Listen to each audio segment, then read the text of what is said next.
બપોરના સમયે ગોપીઓ પોતાના કાર્યથી નિવૃત્ત થઈ બધી એક જગ્યાએ ભેગી થાય અને વનમાં પ્રભુ જે લીલા કરતા હોય એ વેણુ ગીત અને યુગલ ગીત સ્વરૂપે ગાય. વિપ્રયોગમાં ગાન છે, સંયોગમાં તો પાન છે.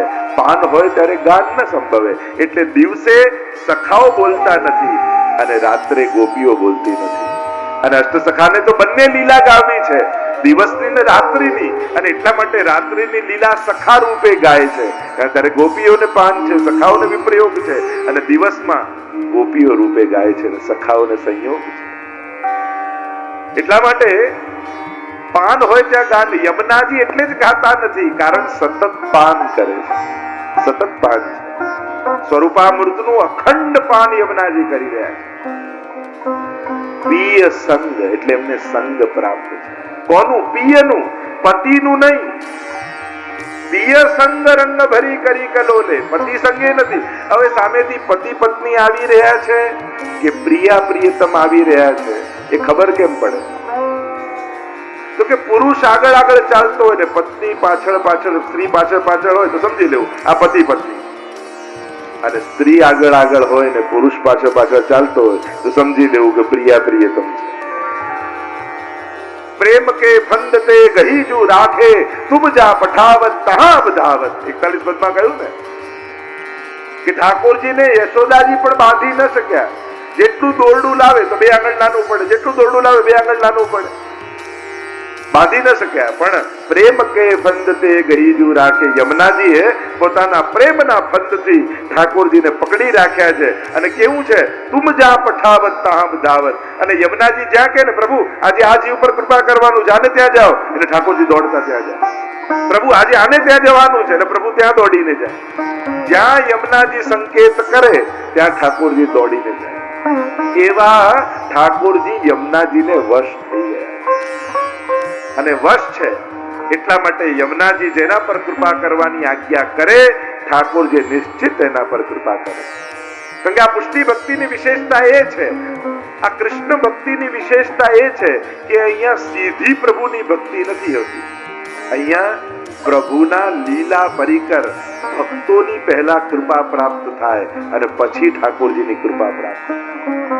એટલે પહેલા પ્રભુની જે લીલાના પરિકર છે એ લીલા પરિકરની કૃપા પહેલા થાય અને પછી પ્રભુની કૃપાના અધિકારી જીવ થાય. એટલે જ આપણે ત્યાં મહાપ્રભુજી રૂપ સ્વામીજીની કૃપા, ગિરિરાજજી રૂપ ભગવતીની કૃપા, યમુનાજી રૂપ સખીની કૃપા, આ ત્રણેય તત્વોની કૃપા થાય ત્યારે ઠાકોરજીની કૃપાના અધિકારી આપણે. એટલે આ ત્રણેય કૃપાના પ્રબળ માધ્યમ બતાવ્યા છે આપણે ત્યાં. શ્રી ગિરિરાજ બાવાને પણ ભગવત કૃપાના માધ્યમ કયા છે, હરિદાસ વર્ય કયા છે. જરૂરી નથી કે ગિરિરાજજી પાસે કઈ માંગવા જ જઈએ. ઘણી વાર લોકોને એમ થાય ગિરિરાજજી પાસે જવું એટલે કઈ ને કઈ માંગવાનું. માનતા કરવા માટે ગિરિરાજજી નથી, ભજન કરવા માટે, સંગ કરવા માટે ગિરિરાજજી છે. અંતાય મદ્રિર્બલા હરિદાસ વર્યો યદ રામ કૃષ્ણ ચરણ સ્પર્શ પ્રમોદ માનમ તનોતિ સહગો ગણયો સ્તયોર્યત પાણી સૂયવ સકંદર કંદ મૂલૈહી. વેણુ ગીતમાં ગોપીઓ કહે છે કે હરિદાસ વર્ય એટલે કે ગિરિરાજ બાવા જેવો બીજો કોઈ ભગવદીય નથી. જો ભગવદીય સંગ ઉપર કેટલો ભાર ગોપાલાલજી આપે છે, પણ આ જગતમાં તમને કોઈ ભગવદી ન દેખાતો હોય તો ગિરિરાજજીનો સંગ કરજો. ગિરિરાજજી એ માંગવાની જગ્યા નથી, ગિરિરાજજીમાં તો સર્વસ્વ આપવાની જગ્યા છે. સ્વયં શ્રી મહાપ્રભુજીને પણ ગોવર્ધન સ્થિતિ ઉત્સાહ એવું નામ કહ્યું છે. તરેટીમાં રહેવું ગમે છે. અને ગોપાલલાલજીના વચનામૃતને યાદ કરું, વૈષ્ણવે ક્યારે પણ ઠાકોરજી પાસે માંગવું નહીં. આપશ્રીના વચનામૃત છે ગોપાલ પ્રભુ. કારણ ઠાકોરજી જાણે છે કે કોને ક્યારે શું આપવું. જીવને ખબર નથી કે મારું માંગેલું મારા કલ્યાણ માટેનું માંગી લીધું કે અકલ્યાણ માટેનું માંગી લીધું. જીવને ભવિષ્યની ખબર નથી, ઠાકોરજી જાણે છે. અને ગોપાલલાલજી વચનામૃતમાં આજ્ઞા કરે છે વૈષ્ણવે ક્યારે પણ પ્રભુ પાસે માંગવું. પ્રભુ પાસે નવ માંગીએ, માંગે પછતાવો થાય, ઉદાસી આવે નાથને ને વ્યાપાર સરીખો ગણાય. દયારામભાઈ પણ કહે છે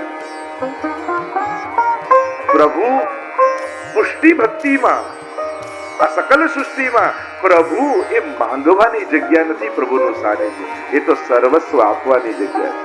ત્યાં તો સર્વસ્વનું સમર્પણ છે. માંગવાથી બચો. પિય સંગ રંગ ભરી કરી કલો. શરૂઆત જ હરિરાય મહાપ્રભુજી કર્યું. ઠાકોરજીના સાનિધ્યમાં પિયના સંગમાં છે અને એટલે જ તો કિલ્લોલ કરી રહ્યા છે. કારણ કે સંગ બહુ મહત્વનો છે. જેવો સંગ હશે ને એવા ભાવ હૃદયમાં આવશે. તમે કોઈ વિચલિત મનવાળા વ્યક્તિનો સંગ કરતા રહેશો ને તે તમારી શ્રદ્ધાને પણ ડગાવી દેશે. ઘણી વાર ઘણા લોકોને આપણે મળીએ, આપણી શ્રદ્ધાને ડગાવી દે. લો, તમારા બા તો આટલી સેવા કરતા, આટલી ભક્તિ કરતા, તોય માંદા પડ્યા, હોસ્પિટલમાં જવું પડ્યું. હવે માંદા પડવાને ને ભક્તિ કરવાને કયો મેળ? એટલે જે ભક્તિ નથી કરતા એ માંદા નથી પડતા. પણ લોકો આવા રોંગ લોજિક ને કનેક્ટ કરે આપણી સાથે. એટલે કે આવું કહીને ડગાવે કે આ ભક્તિ કરો ને કઈ કામ લાગવાની નથી. એને કહેવાનું તાત્પર્ય આવું. બાકી માંદા પડવું એ શરીરનો ધર્મ છે. ક્ષરતીથી શરીર જે નાશવંત છે, નાશ પામવાનું છે, એને જ શરીર કહેવાય. એને ભક્તિ સાથે કોઈ મેળ નથી. ઉલટાનો ભક્તિ કરો તો આવા શરીરો નહીં ધારણ કરવા પડે જે બીમારીઓના ઘર છે. અલૌકિક દેહની પ્રાપ્તિ થશે. યમુનાજી તો તનુ નવત્વને આપનારા છે.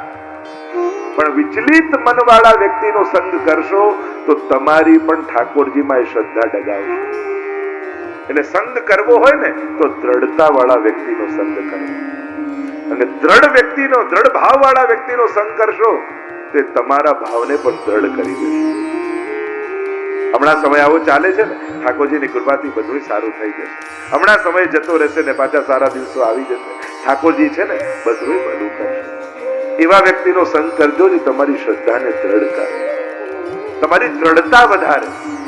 પણ વિચલિત મનવાળા વ્યક્તિનો સંગ કરશો કારણ કે એ જ દુસ્સંગ છે. જો ભગવાનની વાતો કરવી અને સત્સંગ કરવો આ બંનેમાં ફરક છે. ઘણા કૃષ્ણ માટે કેટલા લોકો દુનિયામાં બોલે છે, આજે બોલે છે કે કેટલા લેખકો ને કવિઓ ને વિચારકો, પણ એ બોલનારા એવું ઈચ્છે છે કે તમે કૃષ્ણને ભજવા લાગો? એ ઈચ્છે છે એમ કે તમે અમને સાંભળવા લાગો. કૃષ્ણ માટેની વાતો એ સત્સંગ નથી. એટલે કૃષ્ણના નામનું બોર્ડ, યમુનાજીનું નામ, ગોપાલલાલજીનું નામ સાંભળીને દોડવા ન લાગતા. કારણ કે ઈચ્છતા નથી કે આપણે એમને ભજીએ. એમની ઈચ્છા જો એ છે કે તમે સાંભળો. સત્સંગ એ કૃષ્ણની વાતો નથી. બે ભગવદીઓ ભેગા મળીને કૃષ્ણની ચર્ચા કરે ને, સત્સંગ એને કહેવાય. વાતો એ સત્સંગ નથી ભગવાન વિશેની. ભગવદી ભગવત ભાવ વાળા બે જણા ભેગા મળી અને પ્રભુને લીલાઓના અવગાહન કરે. સત્સંગ તો એ જેનાથી ભગવત ભાવની વૃદ્ધિ થાય. આપણે ભગવાન વિશેની ઇન્ફોર્મેશન નથી જોઈતી, આપણને તો પ્રભુ માટેનો ભાવ જોઈએ. સત્સંગ એને કહેવાય જેનાથી પ્રભુ માટે ભાવ વધે.